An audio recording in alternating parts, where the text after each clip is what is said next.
ચારે કોર કાઠી વચમાં અણનમ તારી લાઠી લાખણ શીડા, એવા લાખાજી બાપુ લાઠીમાં સ્ટેટના રાજવી, બહુ સુરવીર માણસ, બહુ એવો હિંમતવાન માણસ કે જેનું આખા સૌરાષ્ટ્રની અંદર નામ ગુજે.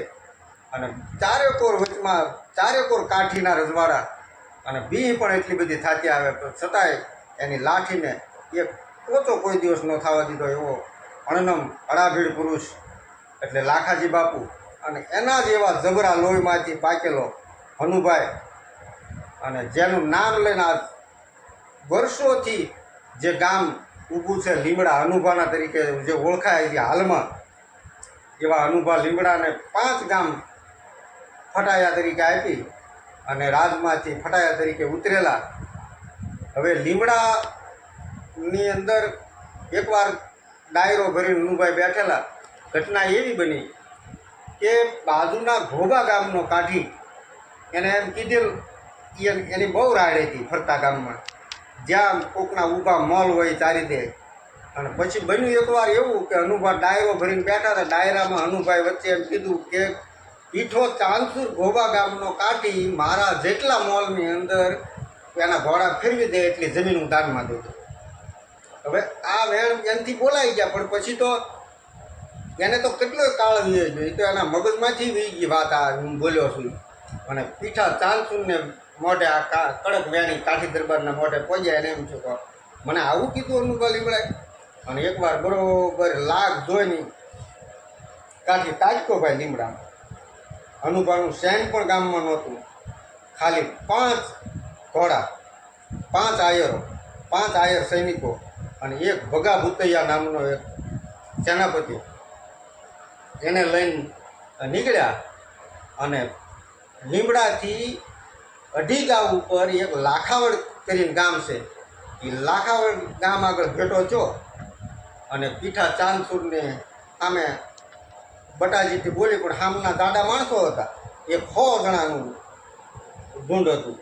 હવે સામે એટલે ભગવ ભૂતૈયા નામનો જે સેનાપતિ હતો એ બહુ ચાલાક હતો, બહુ તૈયાર. અને કીધું કે અનુભાઈ ભાગો. અરે અનુભા કે ફટ ભાગે ભલા માણસ કે અનુભાઈ કોઈથી ભાગતો હશે કે?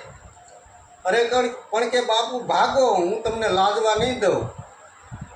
અને પછી તમને કહું, અનુભાઈએ ઘોડીને પાટીએ ચડાવી નળીમાં, અને હારો ભગો ભૂતૈયો 3 આયર સૈનિકો ત્યાં કાયમ આવી ગયા. અને પછી પીઠા ચાંદસુર વાહે ઘોડો હાંક્યો. હવે માલ ભનુભા લીમડાની પાછળના ભાગમાં હોનાની કુબાવાળી ઢાલ બાંધેલી.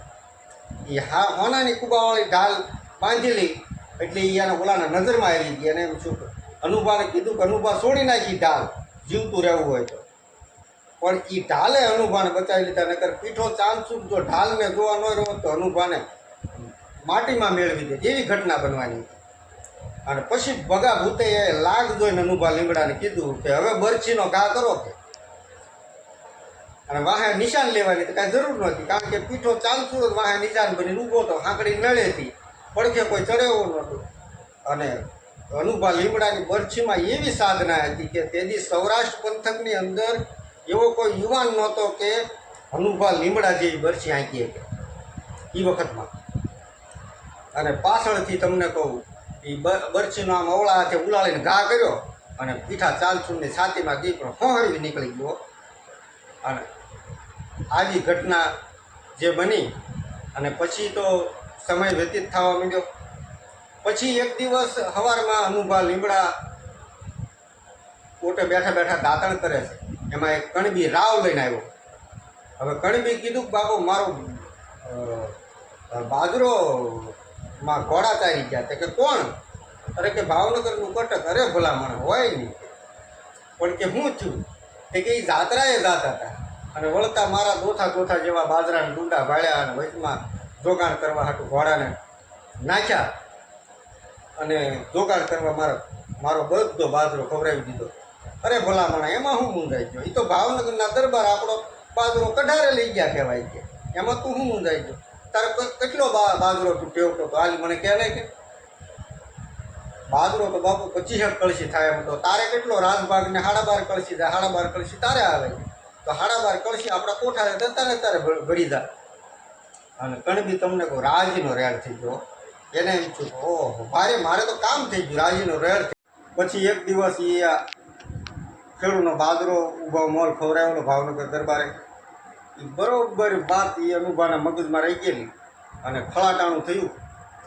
એટલે જલાલપર અને માંડવા બે ગામ ભાવનગરના લીમડાની નજીકમાં આવેલા.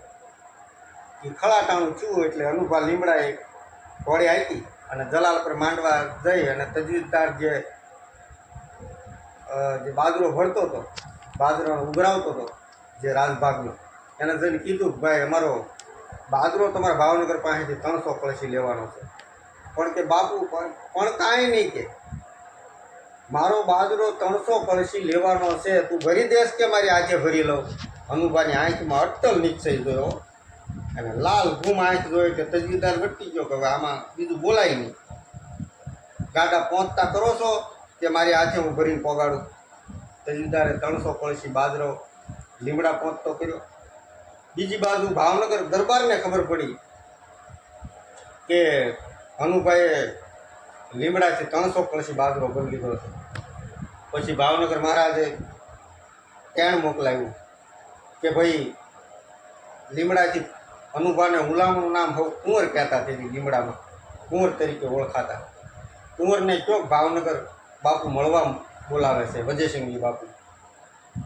હવે અનુભામાં એવી હિંમત તો હતી નહીં કે હું વડીલની સામે જઈને બોલ્યો, કે કારણ કે બે એક ખોરડા લાઠી અને ભાવનગર, એટલે એવી હિંમત તો હતી નહીં કે વડીલની સામે જઈને બોલે. એટલે આંકડિયા ઢસાની બાજુ લીમડાની બાજુમાં આંકડિયા કરીને ગામ છે ચારણનું. ચારણના એમાં વિકાભાઈ કરીને ચારણ બહુ ડાયો માણસ, બહુ તેથી એની કીર્તિ બહુ ઉજ્જવળ થયેલી. એવો ડાયો ચારણ એને લઈને ભાવનગર હારી ગયા. તો ભાવનગર જઈને પછી ડાયરો દરબાર ભરાણો, બધા બેઠા હતા અને ભાવનગર મહારાજે વાતમાંથી વાત કાઢી કે વિકાભાઈ આ તે કેવું કહેવાય કે 25 કળશીનો 300 કળશી બાજરો લીધો.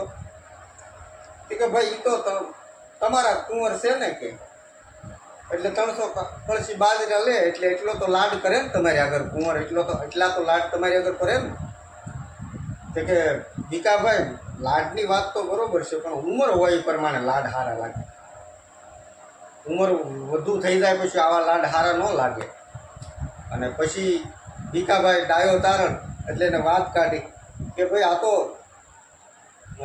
ખેડૂ ઓછું રોયો, ખેડૂના એક આહુડે આ હો કળશી ભર્યો છે. તો ખેડૂ વધુ જો રોયો હોત ને તો વધુ બાજરો ભરવો પડે. ચતુર મહારાજ વાતને સમજી ગયા અને આખો ડાયરો ખડખડાટ દાંત કાઢવા માંડ્યો. અને બપોર ટાણું થયું તો હારે જમ્યા અને પછી વિખૂટા કર્યા. આ વિડીયો એટલે જ વિરામ આપી છે કારણ કે આ વિડીયો બહુ લાંબો થાય એમ છે. લીમડા અનુભાના કથા બહુ લાંબી છે, એટલે આની પછીના બીજા ભાગમાં હું તમારી સમક્ષ રજૂ થઈશ. નવી એની કથા લઈ અને લીમડા અનુભાના અનુભાઈ સૌરાષ્ટ્રની રસધારમાંથી. જય માતાજી.